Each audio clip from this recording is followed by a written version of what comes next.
I hate to follow that up with this story because it's about me and my brother when we were growing up fighting, and as brothers do.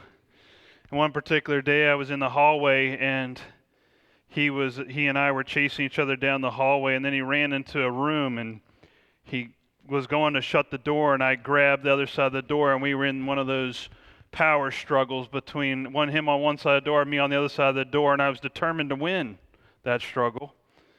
And so to get more leverage, I put my foot on the wall of the hallway to get up and get more leverage. Now, 1970 homes, the drywall is not that strong. And my foot went through the drywall. My brother and I looked at the hole in the wall, and we fled the scene. Kind of like the disciples that night when they came and they got Jesus, they all took off. And sometime later, I don't know how much time passed, but my dad came down the hallway and called for us in a very loud voice, gathered us around the scene of the crime, and said, and I remember him being particularly angry at this moment, and he said, "Who did this? How did this happen?" And you know what my response was? That was my response, right? I don't know. What was my brother's response? I don't know, it wasn't me. And we were like looking at the floor, looking at our shoes, looking at anything not to admit we had done wrong. And it was I think that's a worse excuse than the one that the title of the message tonight is, "The Devil Made Me Do It." And some of you who were around in the 1960s remember Flip Wilson and his little rendition of "The Devil Made Geraldine in the Dress," and getting the dress, the devil made her buy the dress. And we think about that, and that's actually been a phrase that we've talked about as an excuse for wrongdoing, or it couldn't possibly be us. It's the devil that made me do it. And the one person in the scripture tonight that could possibly actually use that legitimately is Judas. It said that Judas, that Satan had already put it in his heart to betray Jesus. That the devil was already at work in him that night. And Judas is the disciple we know that goes into the garden that night later and leads the guards and the priests and the temple guards up into the garden and plants a kiss on his rabbi, his teacher, to identify him in the darkness and so that he could be arrested. Judas, this text also reminds us that Judas was the son of Simon Iscariot. Now, there's some different ways to interpret Iscariot. One is it could be referring to the place from which he lived and was from. Another possibility is that was also another word which meant dagger bearer, one who had a dagger. And Iscariot was a person who was actually an assassin and would hide a dagger in the cloak, under his cloak. It was a concealed weapon, a concealed dagger. And often these assassins were known to attack Roman citizens and Roman collaborators who were Jewish and kill them under secrecy. And they would assassinate them. And so Judas comes, and if that's true, then Judas is coming from a home and from a household that was anti-Roman government. He was probably raised by a father who had taught him, hey, don't have anything to do with those Romans. We need to get those Romans out of here. And they were even willing to kill to do that. And so it's likely that one of the reasons that Judas followed Jesus was because he was hoping that Jesus was going to lead an insurrection. That Jesus was going to be a part of overthrowing the Roman government. And so Judas may have been a part of, that's maybe what attracted Judas to following Jesus, and as he came into one of the 12 disciples.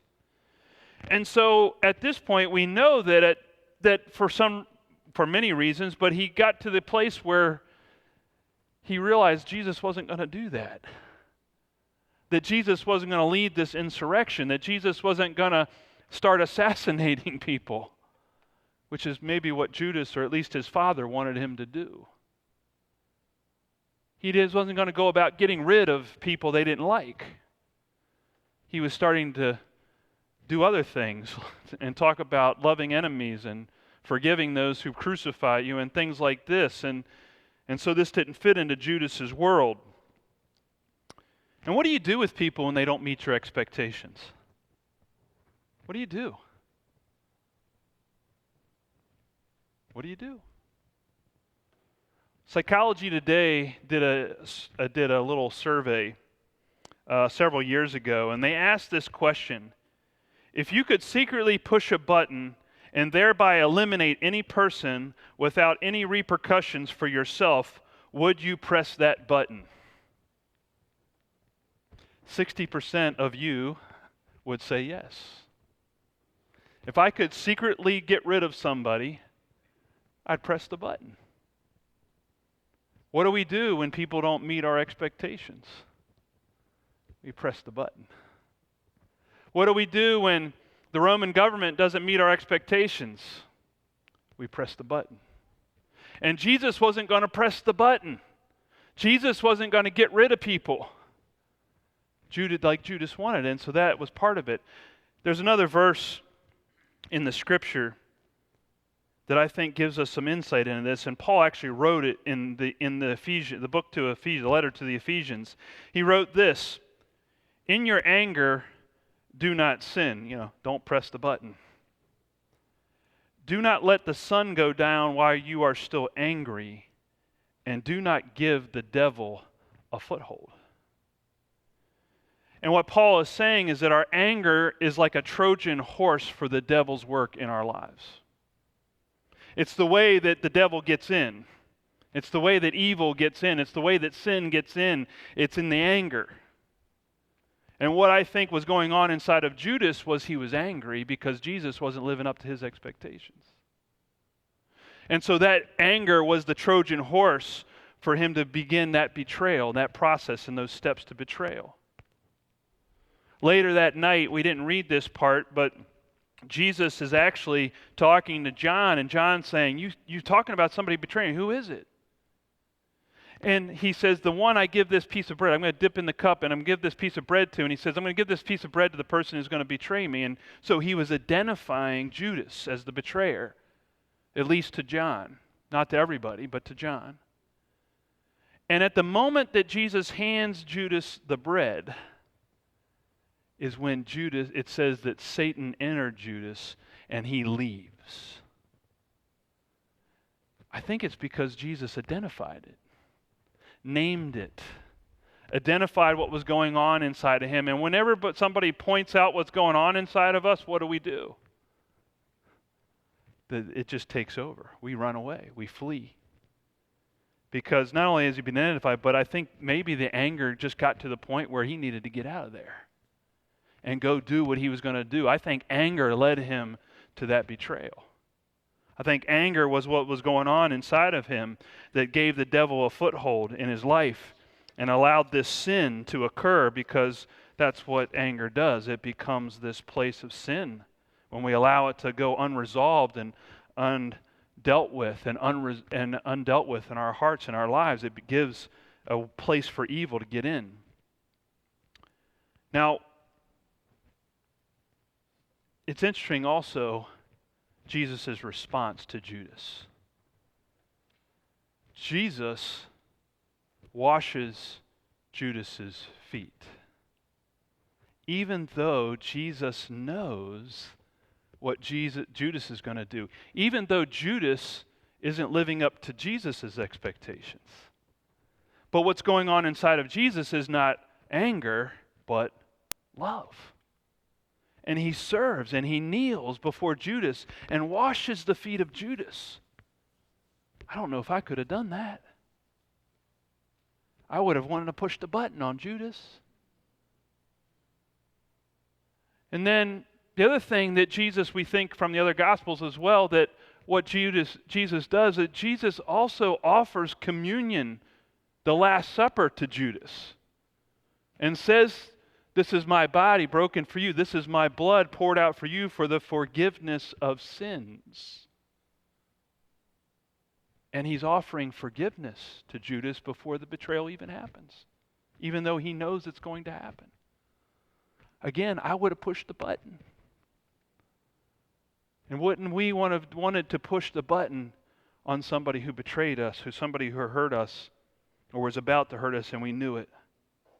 That's not Jesus' response. Jesus doesn't do that. And that's what love does. Love is costly. It costs. There's a cost to love. And Jesus was about to pay the ultimate cost on the cross, but there was a cost to his love, is what I'm saying. Sometimes love is costly and sacrificial, and it doesn't feel good to love sometimes. It feels somehow better to hold on to that anger, to want to press the button, and yet that's not what Jesus does. The word we know in 1 Corinthians chapter 13, it says love is, you know that chapter, the very first line of that love chapter? Love is what? Patient, right. That Greek word is macrothumos. I know you guys are really excited about that. Everybody, David Ward is. David, the linguist, is. Macro, David. Big in the Greek means, I lost it now, sorry. Threw me off a little bit. Macro means to be a long way from, or to be far away from, and thumos is anger. To be a long way from anger is what it means to be patient. And Jesus was a long way from anger, and Judas was not.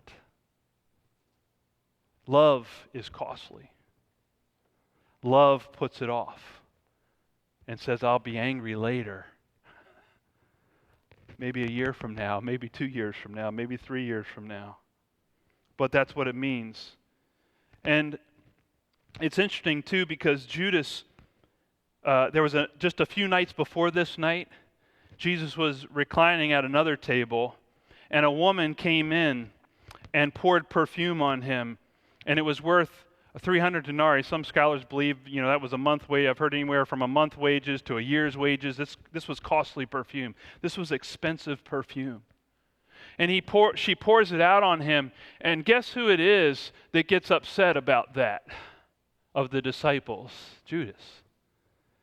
And in his self-righteousness, he points out the flaws of the waste of this act and says, we could have sold that perfume and given the money to the poor. Hey, what a right thing to do, right? What a great thing to do. But I would suggest to you again that he was already unhappy with Jesus. He was already starting to get angry because things weren't going as he expected them to go, and that anger was already starting. And so when he sees us, he gets puffed up with self-righteousness and points out the flaw in what is going on. And again, so we can start to see this pattern in Judas and how anger is taking root in him and how evil is going to use that anger to bring about the death of Christ. This sin gets in there. Pastors get angry. Did you know that? We're not always patient. And I remember coming, as some of you know, if you've been here a while, a few years, you remember me telling a story about the building process we went through building our house and the problems we had with our builder. Well, I finally resolved some of those problems last summer. That was 3 years after we built. And I actually got to the point where I actually was able to document that my builder was lying to me about something. And so I confronted my builder about the lie and, didn't hear another thing. So then I filed a complaint with the Maryland Real Estate Commission State Attorney's Office, went through the complaint, went through the mediation process. And you think I was angry? Sure. I was angry. I was frustrated. I was tired of dealing with it. I had had it. And I was working through this process, and finally the builder finally responded to the mediator and said, well, I'll help do this, and made some concessions. And I said, well, and then I finally got to the point where, I could actually have gone to the next step, and we could have taken him to arbitration, to court, that kind of thing. And I kind of came to the conclusion that I'm tired of being angry about this, and I'm ready to be done with it. And so I let it go. I just took what he was willing to do, and I just said to the mediator, I'm going to let this is it. I'm done. I got to let this go because it's worth it to me to not be angry anymore. It's worth it to me, even though it's going to cost me something, and it already has cost me lots of time and energy, I'm going to let it go because it's not worth it. The anger's not worth it, is what I'm saying. Somebody once wisely said that anger is like drinking poison and expecting another person to die. They're going about their merry life and they don't even know. And who's it hurting? It's us. It's hurting us. And I think it's the cause of heart attacks, stress, other illnesses, because we don't let go. We don't finally just say enough with the anger. I've got to let this go.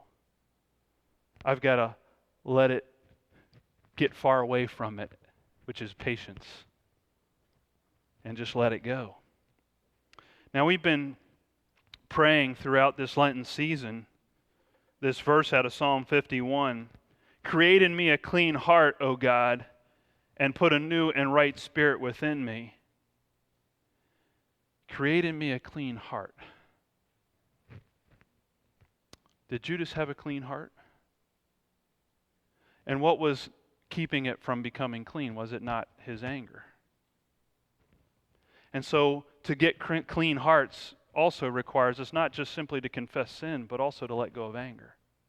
To not let anger rule our hearts and our minds and our souls. To not let it be in charge of our life. It's interesting because Peter's response to Jesus was different, especially when it came to the cleaning part.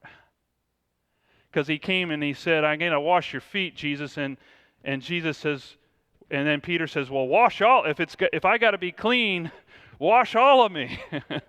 Wash my hands, wash my head, get all of it in there. Give me a bath, Jesus. Because he so clearly wanted to be clean, wanted to be whole, wanted to be made, he wanted to know what it was like to have a clean heart and a right spirit.